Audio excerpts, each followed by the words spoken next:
Hey guys, it's Jessica, and this is going to be a thought of the day. It's something that I've been dealing with myself lately, and I just wanted to share basically with you guys about how to enjoy the process. A lot of people say, oh, I thank God for the process. I thank God for the process. I didn't really realize what that meant until I had to go through a process myself. During the process, you're not really thankful for it. You're frustrated and angry and upset and hurt and flustered and whatever you're going through, whatever feelings that comes with going through the process. But when you get out on the other side, you really... Okay, sorry about that. I had a brief interruption. With whatever feeling that you have when you're going through it, you don't really think about thanking God for the process while you're in the process.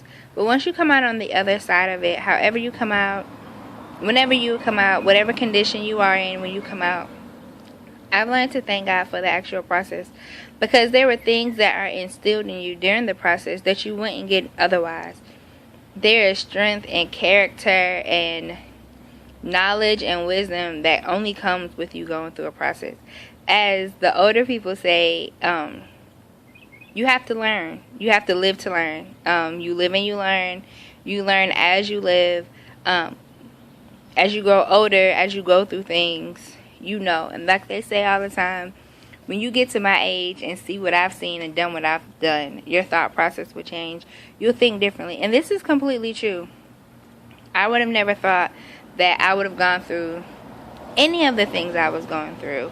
But once I got through them, I realized that it was necessary for me to grow. It was necessary for me to be able to develop into the woman that I am today, because without those things, I wouldn't have done it. I'm hard-headed. I'm really hard-headed. And God really had to do some serious work to get me to pay attention and get me to realize. And I realized without that process, I would have never grown. I would have never matured.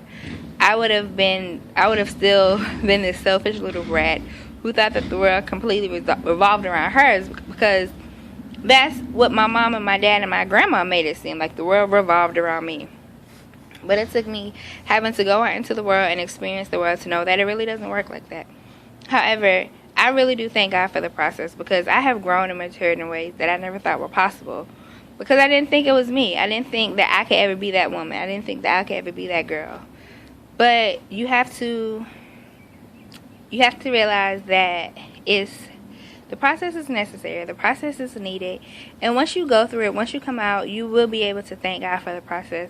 And just realize that when you're in the midst of the storm, it's the end to it. It's the end to it. There can't be a rainbow without rain. It's called a rainbow. There really can't be a rainbow without rain. So flowers don't come up by themselves. They have to go through the dirt. They have to go through the process. If there's no dirt,